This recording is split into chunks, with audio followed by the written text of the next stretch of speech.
जनशलाकया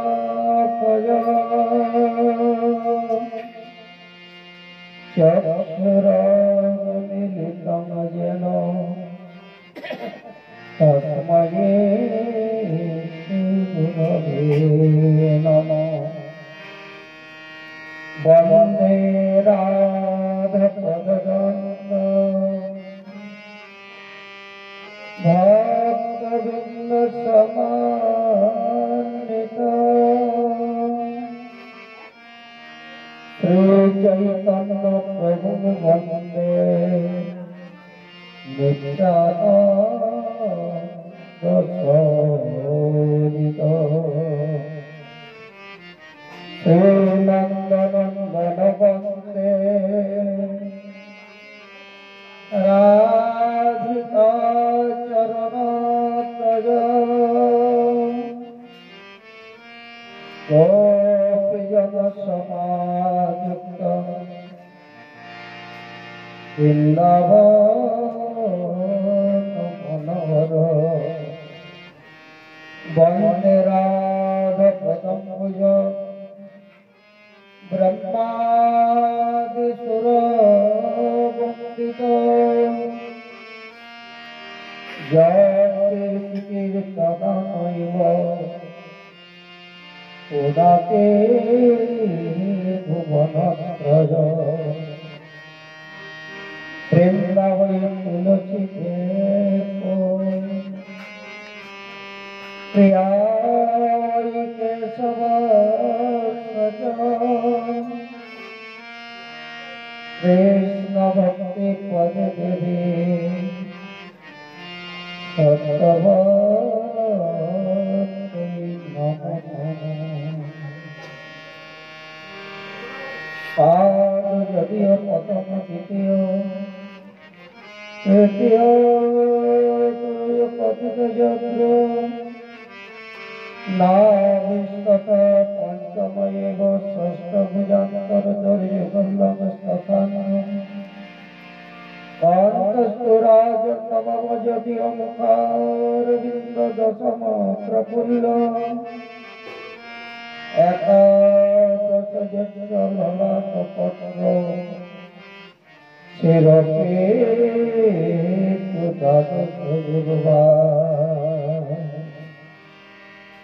तमादिदेव करुणानिधान तमालवर्णश्रीतवत अपार संसार समुद्रसेतु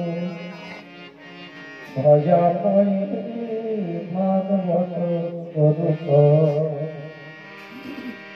हरे कृष्ण कृष्ण कृष्ण हरे हरे हरे राम राम राम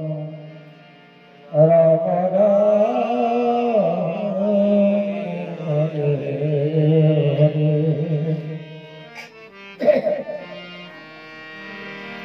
सर्वत्र अस्मदीय गुरुपाद संबंध ज्ञान प्रदाता चित विलास नित्य लीला प्रविष्ट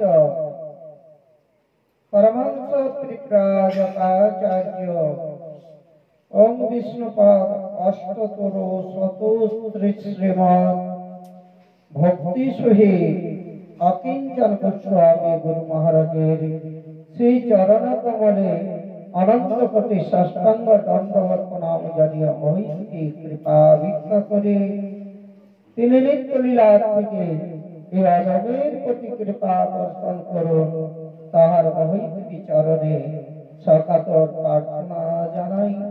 तत्पश्चात मदीय परम गुरु पादपद्म गौड़ीय संगीत प्रतिष्ठाता देश विदेशे गौरवाणी प्रचारक प्रभर नित्य लीला प्रविष्ट परमहंस त्रिप्राजकाचार्य ओम विष्णुपाद अष्टतरो शतो श्रीमद ভক্তি সারঙ্গ গোস্বামী গোসাই মহারাজের শ্রী চরণ কমলে অনন্ত কোটি সাষ্টাঙ্গ দণ্ডবত প্রণাম জানিয়ে বৈকুণ্ঠিক কৃপা ভিক্ষা করি। তৎপশ্চাৎ বিশ্বব্যাপী গৌরী মঠের মূল প্রতিষ্ঠাতা নিত্যলীলা প্রবিষ্ট পরমহংস জগৎগুরু অঙ্গ বিষ্ণুপাদ অষ্টতর শত শ্রীমৎ ভক্তি সিদ্ধান্ত সরস্বতী গোস্বামী ঠাকুর প্রভুপাদের শ্রী চরণ কমলে অনন্ত কোটি সাষ্টাঙ্গ দণ্ডবত প্রণাম জানিয়ে অহৈতুকী কৃপা ভিক্ষা করি। তিনি এই অধমের প্রতি কৃপা বর্ষণ করুন, তাহার অহৈতুকী চরণে সকাতর প্রার্থনা জানাই। তৎপশ্চাৎ বর্তমান গৌড়ীয় সংঘের আচার্য সভাপতি পরিব্রাজকাচার্য ত্রিদণ্ডী স্বামী শ্রী শ্রীমৎ ভক্তি প্রসাদ সাধু গোসাই মহারাজের শ্রী চরণ কমলে অনন্ত কোটি সাষ্টাঙ্গ দণ্ডবত প্রণাম জানিয়ে অহৈতুকী কৃপা ভিক্ষা করি। তৎপশ্চাৎ যিনি আজ 7 দিন ধরে আপনাদের ভাগবত শ্রবণ করাচ্ছেন, বর্তমান গৌড়ীয় সংঘের সেক্রেটারি ত্রিদণ্ডী স্বামী শ্রী শ্রীমৎ ভক্তি বৈভব আশ্রম মহারাজের চরণে দণ্ডবত প্রণাম জানিয়ে অহৈতুকী কৃপা ভিক্ষা করি।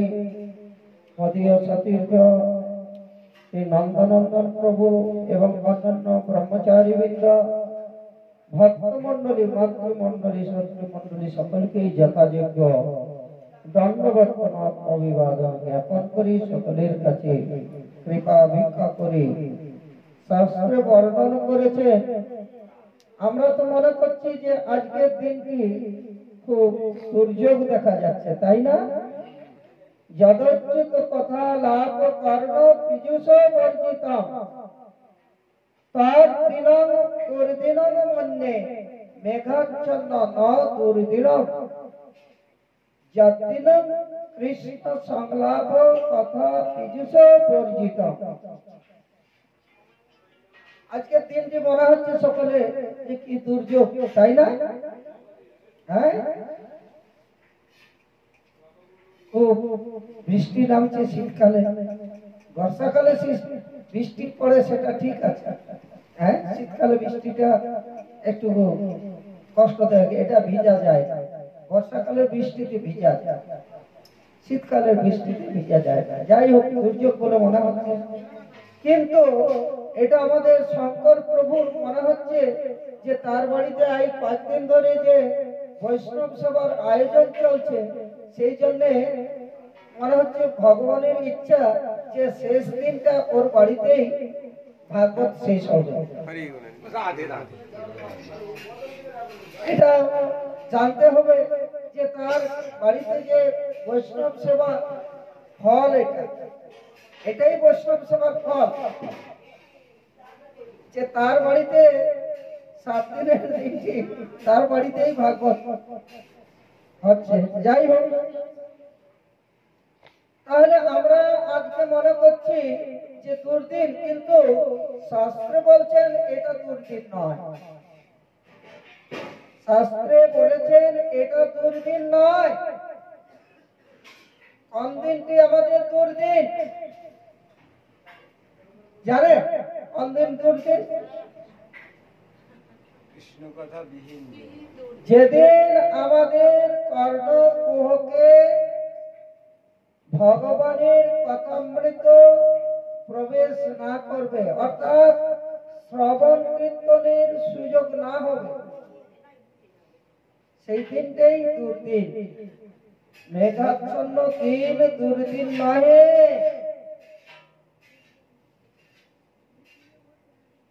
তাহলে বুঝা গেল কোন দিনটা দুর্দিন? যেদিন ভগবানের কথা শ্রবণ কীর্তন না হবে, সেই দিনটাই হচ্ছে দুর্দিন। মেঘাচ্ছন্ন দিন দুর্দিন নয়।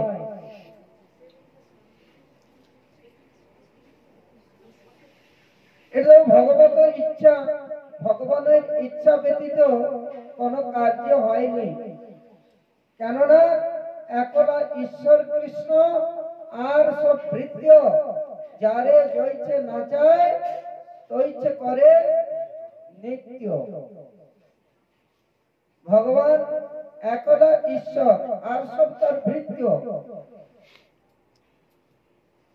ইন্দ্র দেবতা এরা সকল আধিকারিক দেবতা, বরুণ দেবতা এরা সকল আধিকারিক দেবতা। এদের স্বতন্ত্র কিছু মানে এদের করণীয় নাই। ভগবানের দিয়ত বস্তু এক সময় দেবাসুরের সংগ্রাম হয়েছিল। দেবতাগণ আর অসুরগণ মিলিত হয়ে সংগ্রাম, যুদ্ধ, প্রচন্ড যুদ্ধ। সেই যুদ্ধে অসুরগণের সঙ্গে দেবতাগণ পরাস্ত হয়ে গেল।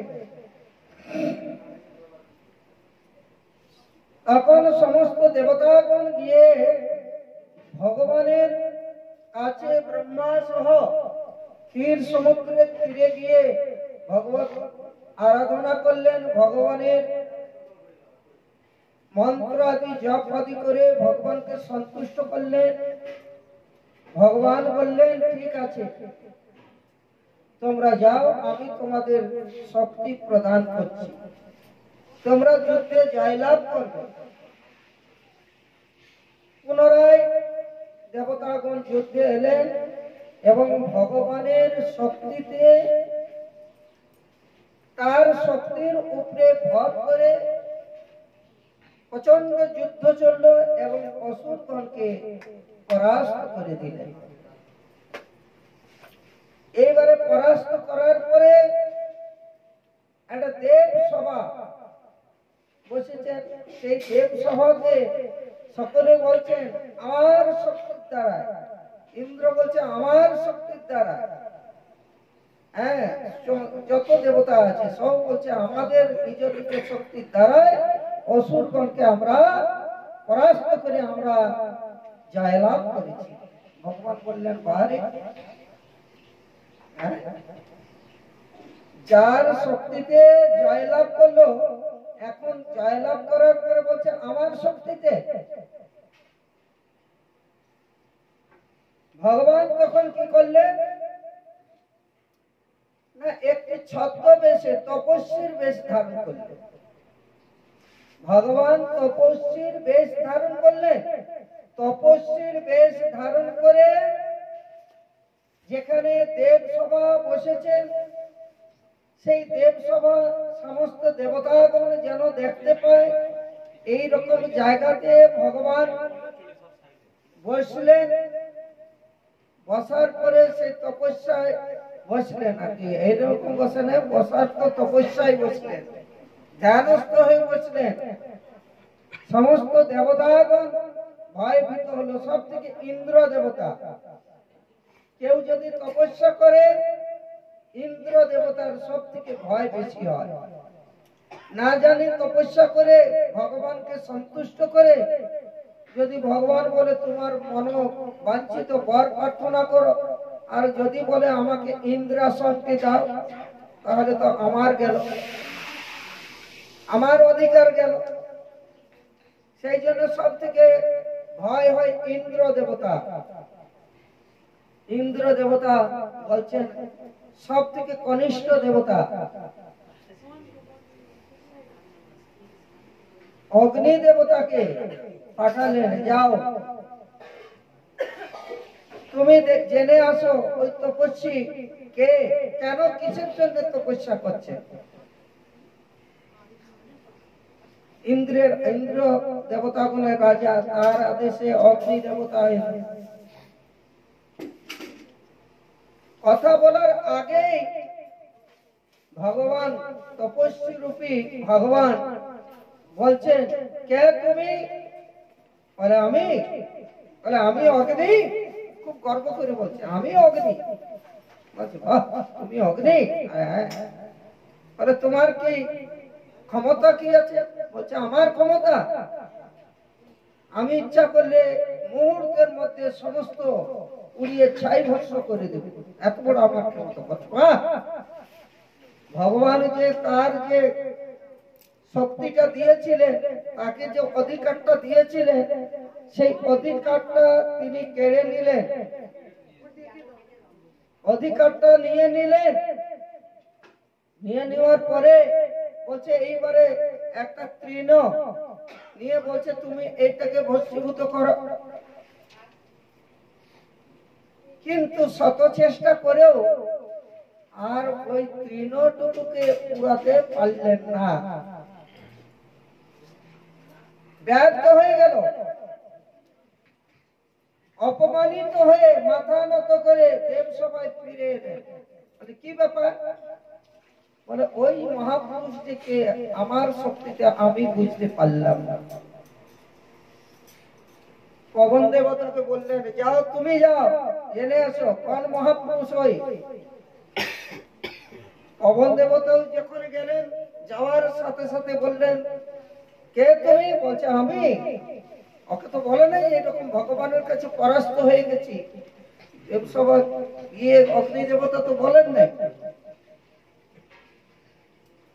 আবার আসার সাথে সাথে তুমি কে? বলে আমি পবন দেবতা। বলে বাহ, পবন দেবতা? বলে হ্যাঁ। বলে তোমার কি শক্তি আছে? বলে আমার শক্তি এক মুহূর্তে সারা বিশ্ব তছনছ করে দেবো, এত বড় লন্ডভন্ড করে দেবো। বলছে এত বড় শক্তি? বলছে হ্যাঁ। ভগবান তার দিয়ত শক্তিটা নিয়ে নেবার পরে ওই রকম একটা তৃণ উঠে বলে, দেখি এটাকে তুমি উড়িয়ে নিয়ে যাও, তোমার কত বড় শক্তি। ওই তৃণটুকু উড়িয়ে নিয়ে যাবার তার শক্তি হলো না। তখন তিনি পরাস্ত হয়ে গেলেন। পরাস্ত হয়ে ও অবনত মস্তকে দেব সভায় ফিরে এলেন। ফিরে আসার পরে তাকেও জিজ্ঞাসা করছে, কি ব্যাপার? বলে ওই যে মহাপুরুষকে আমি বুঝতে পারলাম না। তখন ইন্দ্র দেবতা বলছেন, স্বয়ং আমি যাই। যখন ইন্দ্র দেবতা যাচ্ছেন, তখন অন্তরে ধ্যান হয়ে ভগবান বলছে, রে মুড়ো, যার শক্তিতে জয়লাভ, যুদ্ধে জয়লাভ করে, এখন বলছি আমার শক্তিতে? আমি কে? এই দেখ। এই বলে তার ভগবানের স্বরূপ দেখানো। বলে আমার শক্তিতে। তাই যাই হোক, এরা হচ্ছে সকলে আধিকারিক দেবতা, এদের নিজের কোনো শক্তি নাই। এরা ভগবান যতটুকু শক্তি দিয়েছেন সেই অনুসারে এনারা কাজ করে। সেই জন্য শ্রীমদ্ ভাগবতে অনেক ঘটনা,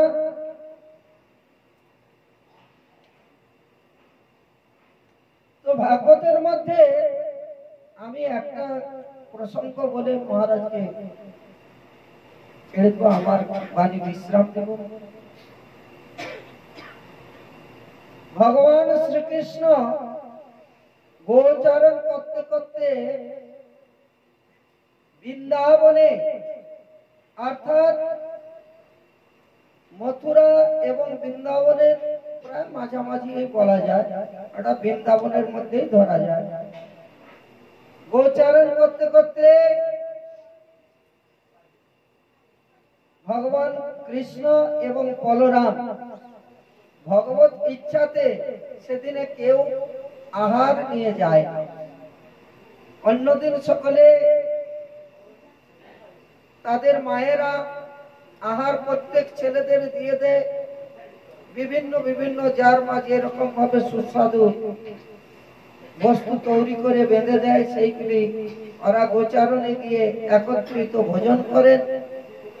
কিন্তু সেদিনে ভগবত মায়াতে কেউ আর দেয়নি, সকলে দিতে ভুলে গিয়েছে। সখাগণ জানালে, এ কৃষ্ণ, ভাই কানাই এবং দাদা বলাই, ক্ষুধারু অসুর আমাদের বল করেছে। ক্ষুধারু অসুর, আমাদের এখন কিছু খাবার দাও, নাহলে এখন তো আমরা চলতে পারছি না, তোমরা আমাদের কিছু সাহায্য প্রদান করো। ভগবত আদেশে বলছে যাও, ওখানে তোমরা যাও। ওইখানে ব্রাহ্মণগণ আঙ্গিরস নামক যজ্ঞ করছে। কিসের জন্য? স্বর্গ কামনা। স্বর্গ কামনা বিশাল বড় কষ্ট করছে, যজ্ঞ করছেন, এত ঘি পড়াচ্ছে, কিন্তু তুচ্ছ ফলের আশা। স্বর্গ কামনা এটা তো তুচ্ছ। ভগবত ভক্ত যারা তারা স্বর্গ কামনা করেন, করেন আপনারা করেন? হ্যাঁ, স্বর্গে যাবেন কে কে? ভগবত ভক্ত যারা তারা কেউ স্বর্গ কামনা করেন না। কেন? স্বর্গে গেলে যতটুকু পুণ্য কর্ম থাকবে সেই ততদিন পর্যন্ত স্বর্গে সুখ ভোগ করবেন। তারপরে পুণ্য ক্ষয় হয়ে গেলে তেতং ভুক্তা স্বর্গলোকং বিশালং ক্ষীণে পুণ্যে মর্ত্যলোকং বিশালং এবং তৈ ধর্ম প্রপন্না গতাগতং কামকাম লবণ। খুব পুণ্য কর্ম করবে, পুণ্য কর্ম করে, এই যে পুণ্য কর্ম করগুলো জানেন আপনারা কোনগুলো পুণ্য কর্ম বলে? একটা দাতব্য চিকিৎসালয় করে দিল, এগুলো পুণ্য কর্ম। একটা স্কুল করে দিল, এইটা পুণ্য কর্ম। ছেলেরা সব গিয়ে বিনা পয়সা গিয়ে পড়াশোনা করবে, এটা পুণ্য কর্ম। এটা ফুলের বাগিচা করে দিল, লোক যাইয়ে কি একটা কূপ খনন করে দিল, জল পান করবে, এগুলো সব পুণ্য কর্ম। এর দ্বারাই কোথায় যাবে? স্বর্গে যাবে। তো বিশাল তারা যজ্ঞ করছেন স্বর্গ কামনা। যাই হোক, বলছে যাও, কৃষ্ণের সখাগণকে বলছেন তোমরা যাও, সেখানে গিয়ে যজ্ঞ যখন করছে নিশ্চয়ই কিছু দান ধ্যান করবে। তো তোমরা বলবে আগে নইলে বলরামের নামে করবে। কেন? বলরাম হচ্ছে ক্ষত্রিয় আর কৃষ্ণ হচ্ছে বৈশ্য। কৃষ্ণ ক্ষত্রিয় আর বলরাম বৈশ্য। বলরাম ক্ষত্রিয় আর কৃষ্ণ হচ্ছে বৈশ্য। বলেন যাও তোমরা সেখানে গেলে, কিন্তু সেখানে গিয়ে ব্রাহ্মণগণকে ভূমিষ্ঠ হয়ে প্রণাম করলেন। কেন? এই ভূমির দেবতা হচ্ছে ব্রাহ্মণ, এই জন্য তাদের দিকে বলা হয় ভূমির দেবতা বা ভূসুর। সুর মানেই দেবতা, ভূসুর বলা হয়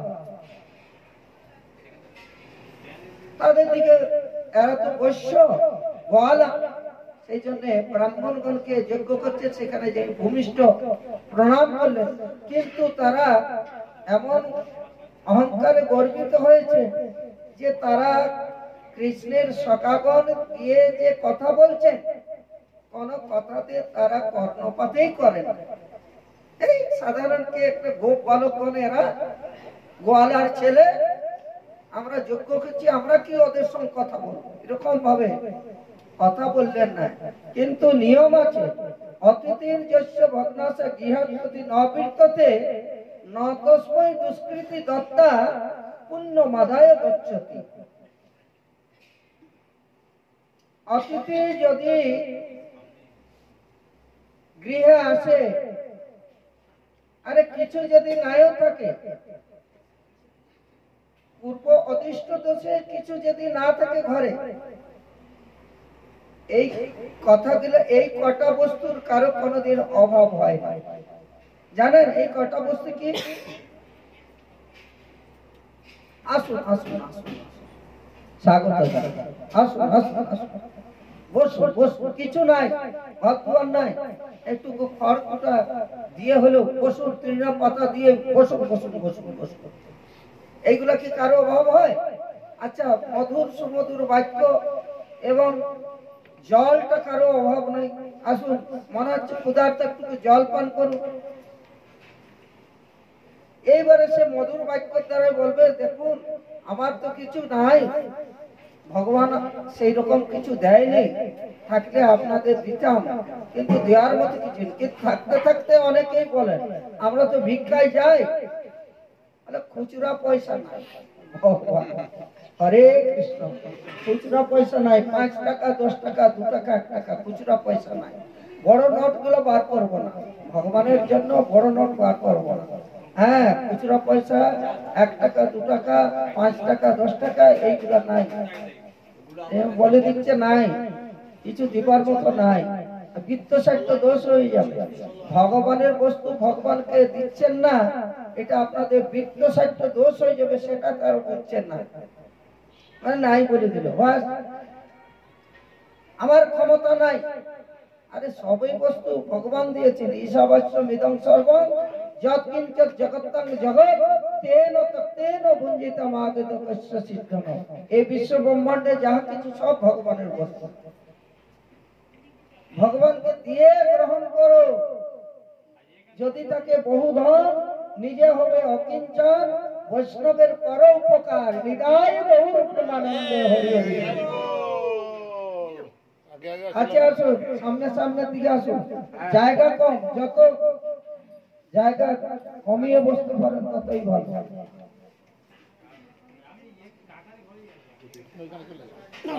ব্রাহ্মণগণ কিছু কথাই বললেন না, নিরাশ হয়ে ঘুরে চলে এলেন। আচ্ছা, যদি কিছু কথা বলতো তাও ভালো, যে এখন নাই, আমরা পরে বসুন, কি এ করুন, কি এখন দিতে পারছি না, তোমরা এখন ফিরে যাও, পরে এসো, কিছু কথাই বললেন তাদের। কিছু যদি না কথা বলে কি রকম হয়? কিন্তু অতিথিকে ফিরিয়ে দিলে কি হয় জানে? অতিথির ডবল লাভ হয়, সেটা সকলে জানে নাই। অতিথির ডবল লাভ হয়। অতিথির যস্য ভগ্নাসে গৃহপতি ন পীড়িততে ততস্মৈ দুষ্কৃতি দত্ত পুণ্য মদায় গচ্ছতি। জানেন তো, অতিথির সমস্ত তার যে পাপ থাকে, অনর্থ থাকে, সেটা দিয়ে আসে, আর গৃহস্থের পুণ্যটাকে দিয়ে আসে। এই জন্য কিছু না কিছু অতিথিকে একবারে বিমুখ কেউ করবেন না, যথাসাধ্য অন্তত দিবেন। নাইলে আমি একটা ঘটনা বলছি। আমাদের নদিয়া জেলায় বেথাডোরি বলে একটা জায়গা, সেইখানে আমাদের পঞ্চম দোল হয়। তো দোলের জন্য ভিক্ষায় গিয়েছি। ভিক্ষায় যাওয়ার পরে সেখানে ওই মাতাজি একটু রাগ টাগ করে বললেন, সুন্দর চেহারা, খেটে খেতে পারে না, খেটে খেতে পারে না, ভিক্ষায় এসেছো। আমি বললাম, দেখুন আপনি কি কাজ করেন? আমি চাকরি করি। আমি চাকরি করি। ঠিক আছে, চাকরি করে, কেউ ব্যবসা করে, কেউ বা কৃষি কর্ম করে, নানা প্রকার, কেউ মজুর খাটে, যার জায়গা। কিন্তু আমার ওই খাটে খাবার আমার ইয়ে নয়। আমি হচ্ছি সাধু, আমার ভিক্ষাবৃত্তি জীবন নির্বাহ। আপনি দিবেন এবারে না দিবেন সে আপনার কাছে কথা। আমার বৃত্তি, আমি সাধু, আমার ভিক্ষাবৃত্তি হচ্ছে আমার বৃত্তি, আমার বৃত্তি আমি করবো। এবারে আপনি দিবেন কি না দিবেন আপনার উপরে, তাই না? এটা তো আমার বৃত্তি, ভিক্ষা করাটা আমার বৃত্তি। আর ওই কথাটা বললাম যে দেখুন, আপনি দিতে চান, আপনি তো এই কথা বলছেন, আপনি দিবেন কি না দিবেন, বলে আমি দিব না। ঠিক আছে, আমার দুটো লাভ হবে, ডবল লাভ হবে, আমার ডবল লাভ হবে। বলে কি রকম? মানে আপনার আমার যে অনর্থ সেটাকে আপনাকে দিয়ে চলে যাব, আর আপনার পুণ্যটাকে আমি নিয়ে চলে যাব। আজ আমার দুটো লাভ হলো না। আপনি পয়সা দেন আর নাই দেন, কিন্তু আমার তো দুটো লাভ হবে। তখন ওই ও সাটা প্রণাম করে বলছে, বলে মহারাজ আমার এটা ভুল হয়ে গেছে, মহারাজ আমার এটা ভুল হয়ে গেছে, এই নাই আমি কিছু দিচ্ছি। 50 টাকা দিল, মহারাজ এটা নিয়ে যান, কিছু মনে করবেন না, আমি বুঝি না, আমার দোষ ক্ষমা করে দেন, এরকম ভাবে। যাই হোক, তো ব্রাহ্মণগণ কিছু কথাই বললেন না, নিরাশ হয়ে ঘুরে এলেন কৃষ্ণের কাছে। কৃষ্ণের কাছে আসে জানালেন, কৃষ্ণের কাছে আসে জানাতে কৃষ্ণ হাসতে হাসতে বললেন, দেখো যারা ভিক্ষা করে, কেউ উচ্চ সিংহাসনে বসিয়ে পদধৌত করবে, পূজা করবে, পাখা দিয়ে, ইয়ে দিয়ে, বাতি দিয়ে, পঞ্চপ্রদীপ দিয়ে কেউ পূজা করবে, কেউ দূর দূর করে তাড়িয়ে দিবে, এর জন্য তার কিছু যায় আসে না।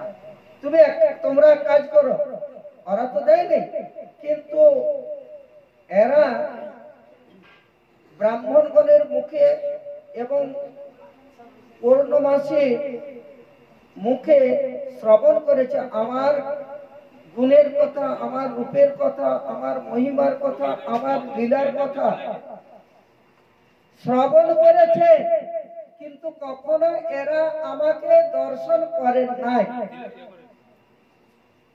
শ্রবণ করেছে কিন্তু কখনো দর্শন করেন, কিন্তু তারা আমার কথা শ্রবণ করে তারা আমার পরম ভক্ত হয়েছে। তোমরা কাজ করো, ওই ব্রাহ্মণের কাছে নয়, ব্রাহ্মণ পত্নীগণের কাছে। দেখবেন মায়েদের হৃদয়টা সকলের একটুকু কমল, তাদের দিকে মা বললে ডাকলে হৃদয়টা কমল গলে যায় তাদের মায়েদের, যতই কঠিন হোক। কুপুত্র হতে পারে, কখনো কুমাতা হয় না, হয় বলুন না কিছু একটা, পুত্র যাই করো, পুত্র কুপুত্র হয় কিন্তু কুমাতা হয় না। মায়ের স্নেহ থাকে। বলছে এক কাজ করো তোমরা, যেখানে যজ্ঞ পত্নীগণ যেখানে যজ্ঞ করছে, যজ্ঞের জন্য নানা প্রকারের চর্বচস্য লেহ প্রেহ চতুর্বিদশী ভগবত প্রসাদ সাধন তৃপ্তান হরিভক্ত সংজ্ঞা, 4 প্রকারের আহার্য বস্তু, যেখানে ব্রাহ্মণ পত্নীগণ ওই যজ্ঞের জন্য রন্ধন আদি করছে, সেই রন্ধনশালায় চলে যাবে, গিয়ে সেখানে গিয়ে সেই ব্রাহ্মণ পত্নীগণকে প্রণাম করে আর খালি বলবেন যে ক্ষুধার্ত কৃষ্ণ বলরাম গণ সহ ক্ষুধার্ত হয়েছে, তার উপযুক্ত আহার প্রদান করব। যেই না কৃষ্ণের কথা শ্রবণ করে সেই কৃষ্ণের কথা মতো আবার সেই কৃষ্ণের সখাগণ, যেখানে ব্রাহ্মণ পত্নীগণ রন্ধনশালাতে রন্ধন করছেন বিবিধ প্রকারে, সেইখানে গিয়েই কৃষ্ণের নাম বলরামের নাম নিয়ে ব্রাহ্মণ পত্নীগণকে প্রণাম করে বললেন, গণ সহ কৃষ্ণ বলরাম এবং তার সখাগণ সকলে ক্ষুধার্ত হয়েছে, অতএব আপনারা কিছু আহার প্রদান করুন। যেই না শ্রবণ করেছেন, আর এই সামনে চলে আসেন, গোচারণ করতে করতে এই সামনে এসে, আচ্ছা আপনাদের দিকে যদি বলা হয় যে গঙ্গার তীরে কৃষ্ণ এসেছে, কেউ আর থাকবেন আপনারা? কৃষ্ণ এই গঙ্গার তীরে এসে বসেছে, এখানে ভাগবত হচ্ছে, ওখানে এসে বসেছে, কেউ আর ঘরে থাকবেন আপনারা? হ্যাঁ, সখাগণকে খাবারটা দিবেন না নিজেরা নিয়ে যাবেন? নিজেরা নিয়ে যাবে, দুইটা লাভ হবে। সখাগণকে দিয়ে দিলে সখাগণ ছোট্ট বালক, তারা যদি ফেলে দেয় যেতে যেতে, তাহলে তো কৃষ্ণ সেবায় লাগবে না। পরন্তু আমরা যদি যাই সচক্ষে দর্শন করব, এটা একটা লাভ। কৃষ্ণকে তার গুণের কথা, তার মহিমার কথা, তার লীলার কথা, গুণের কথা সব এতদিন ধরে কানে শ্রবণ করেছি, কোনদিন চোখে দর্শন করবার সৌভাগ্য হয়নি। আজকে সামনাসামনি এসেছে, আজকের সুযোগ কে ছেড়ে দেয়? ব্রাহ্মণ পত্নীগণ তৎকালীন, এ তো দাপর যুগের কথা বলছি, সেই সময় বলছে ব্রাহ্মণ পত্নীগণ অর্থাৎ ঘরের থেকে বিনা আদেশে বাইর হইতেন না, অর্থাৎ সূর্যের মুখ দর্শন করতেন না, এরকম একটা প্রবাদ রয়েছে। কিন্তু আজ তারা সেই যে যজ্ঞের জন্য সর্বযোগ্য ভোক্তা কৃষ্ণ, তিনি চেয়েছেন, তিনি ক্ষুধার্ত। যস্মিন তুষ্টে জগৎ তুষ্ট, প্রীতে প্রীতা জগৎ। যিনি সন্তুষ্ট হলে আর কেউ অসন্তুষ্ট থাকে না। প্রিয়তার পুণ্ডরিকাক্ষ সর্বযজ্ঞেশ্বর হরি, যস্মিন তুষ্টে জগৎ তুষ্ট, প্রীতে প্রীতা জগৎ। তাই তেনারা নিজেই থালা ভরে ভরে, বিরাট বড় বড় সব যত যজ্ঞ পত্নীগণ ছিল, সব থালা ভরে ভরে কৃষ্ণের জন্য, বলরামের জন্য, সখাগণের জন্য থালায় ভরে ভরে নিয়ে যাচ্ছেন। আর ব্রাহ্মণগণ দেখছেন আর যজ্ঞ করছেন যে সব পত্নীগণ আজ কোথায়? আমাদের আদেশে কখনো ঘর থেকে বাহির হয়নি, আর আজকে আমাদের বিনা আদেশে কোথায় চলে যাচ্ছে? ব্রাহ্মণ পত্নীগণকে বাধা দিতে যাচ্ছেন, কিন্তু বাধা যখন জল কম থাকে তখন নদীতে বাঁধ দিয়া যায়, ছোটখাটো খাল বিল গুলা বাঁধ দিয়া যায়, তাই না? আর যখন ভরা নদী হয়ে যায় তখন ওই যত বাঁধ থাকে সব ভেঙে ধুয়ে মুছে একাকার করে একবারে কলকল শব্দে কোথায় চলে যাচ্ছে? কোথায় যায়? সমুদ্রেতে মিলার জন্য। সেই রকম আজকে কৃষ্ণ রূপ সমুদ্রে মিলিত হবার জন্য সমস্ত গোপীগণ তারা সেইভাবে চলেছেন। আর ব্রাহ্মণগণ যখন বাধা দিচ্ছেন, কৃষ্ণ ব্রাহ্মণগণের শক্তি হরণ করেছে, তাদের দিকে হাত থেকে একটু সরাতে দূরে সরে চলে যাচ্ছে। চলে এলেন, আসে দেখছেন কৃষ্ণ বলরাম, কৃষ্ণ একটি প্রিয় সখার কাঁধে হাত দিয়ে আর এক হাত দিয়ে লীলা কমল ঘুরাচ্ছেন অশোকের বৃক্ষের তলাতে। অশোক বৃক্ষের তলাতে ত্রিভঙ্গ হয়ে বাম হাত দিয়ে প্রিয় সখার কাঁধে হাত দিয়ে, ডান হাত দিয়ে লীলা কমল ঘুরাচ্ছেন। এই রূপটি আছে, তারা দর্শন করলেন এবং দর্শন করে তাদের কৃতকৃতার্থ করলেন এবং তাদের সেবা করলেন। সেবা করে এবং দর্শন করে চক্ষুর ফল এটাই। চক্ষের ফল কিসের? চক্ষের সার্থকতা কিসের? বলছে বিষ্ণু বৈষ্ণব মূর্তি। ভালো করে শুনবেন, বিষ্ণু আর বৈষ্ণব মূর্তি না দেখে নয়নে ময়ূর পুচ্ছের চক্ষু জানি সমান। যদি এই চোখ দিয়ে বিষ্ণু, বিষ্ণুর ভগবান আর বৈষ্ণব, বৈষ্ণব যদি এই চোখ দিয়ে দর্শন না হয় তাহলে ময়ূর পুচ্ছের সমান। ময়ূর পুচ্ছ তো চক্ষু আঁকা থাকে না, দেখেছেন? ময়ূর পুচ্ছ চক্ষু আঁকা থাকে। তা যদি এই চোখ দিয়ে যদি বিষ্ণু বৈষ্ণব যদি মূর্তি দর্শন না হয় তাহলে সেটা ময়ূর পুচ্ছের চক্ষু জানিও সমান, ময়ূর পুচ্ছের সমান। তো সেই জন্য তাদের চক্ষের সার্থকতা করলেন কৃষ্ণ বলরাম এবং তার সখাগণকে দর্শন করে এবং ভোজন আদি করার পরে, হে ব্রাহ্মণ, হে যজ্ঞপত্নীগণ, তোমরা গৃহে ফিরে যাও। বলে আমরা গৃহে ফিরে যাব না। বলে কেন? বলে আমরা তো আমাদের পতিকে অপেক্ষা করে এসেছি, আর আমাদের গৃহে ফিরে গেলে তারা আর আমাদের গ্রহণ করবে না। পিতাই গৌর প্রেমানন্দে। বলে কে বললো?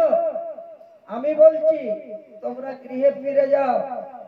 তোমাদের পতিগণ বিরাট যজ্ঞের আয়োজন করেছেন, তোমাদিকে নিয়ে পতি পত্নী মিলিত হয়ে সেই যজ্ঞের পূর্ণাহুতি দিলে তবে যজ্ঞের সমাপ্ত হবে। তোমরা গৃহে ফিরে যাও।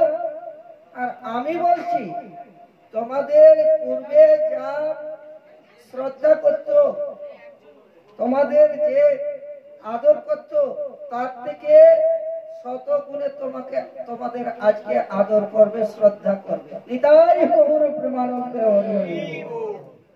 বাস্তবিক কৃষ্ণের কথাতে যখন যাজ্ঞিক পত্নীগণ গৃহে ফিরে গেলেন, তারা দূরের থেকে নিজেদের দিকে ধিক্কার দিচ্ছে, বলে আমাদের ব্রাহ্মণতায় ধিক, আমাদের গুরুকুলে পড়ায় ধিক, আমাদের ব্রহ্ম পবিত্র ধারণের দিক, ব্রহ্ম গায়ত্রী আমরা ত্রিসন্ধ্যা জপ করি, আমাদের দিক যারা গুরু গৃহে বসবাস করেন নাই, যাদের যোগ্য পবিত্র নাই, মায়েদের যোগ্য পবিত্র নাই, ব্রহ্ম গায়ত্রী জপ করেন মায়েদের। কেন? সেই জন্য তারা গুরু গৃহ গিয়ে পড়াশোনা করেন না। বলে আমরা দ্বাদশ গুণে গুণান্বিত হয়েও আমরা কৃষ্ণ অযাচিত হয়ে এসেছিল কৃপা করার জন্য, কিন্তু আমরা এমন মূঢ় যে অপেক্ষা করলাম। আরে পত্নীগণ, তারা কি সৌভাগ্য করেছে যে তারা সচক্ষে কৃষ্ণকে দর্শন করলেন। এদের সৌভাগ্য কত! হ্যাঁ, তাদের শত গুণে আদর করছে। এই জন্য আপনারা যদি কৃষ্ণ ভজন করেন, জগতের লোক প্রথমে কেউ দু একজন হয়তো উপহাস করতে পারে, এই দেখো এ হরিনাম করছে, ইয়ে করছে, কিন্তু পরবর্তীকালে আপনারা সচক্ষে দেখবেন যারা হরিনাম করে, ভগবান নাম করে, ভগবত ভজন করে, তাদের কত শ্রদ্ধা ভক্তি জগতের লোক করে। যাই হোক, এইভাবে ভগবান শ্রীকৃষ্ণকে ভজন করিয়েছিলেন। আমি বেশি সময় নেব না, অনেকটাই সময় নিয়ে নিলাম। মহারাজ আপনাদের শাস্ত্র ধরে শ্রবণ করাচ্ছেন, আর আজকেও আপনাদের এই শ্রবণ করিয়ে তিনি আপনাদের এই ভাগ্য সপ্তাহটি 7 দিনের ইয়ে পূরণ করবেন। যাই হোক, ইন্দ্র দেবতা বৃষ্টি দিয়েছেন, আজ ঘরে বসে এখানে আমরা সেই সপ্তম দিনের ভাগবত এখানে শ্রবণ কীর্তন করব। সকলে একবার দুহাত তুলে বলুন হরে কৃষ্ণ, জোর করে বলুন, যেন মায়াপুরে অন্তত যা, বলো বৃন্দাবন নাই যাও, অন্তত মায়াপুর ধাম যা। সকলে দুহাত তুলে বলুন হরে কৃষ্ণ, হরে কৃষ্ণ, কৃষ্ণ কৃষ্ণ হরে হরে, হরে রাম, হরে রাম, রাম রাম হরে হরে। গৌর প্রেমানন্দে।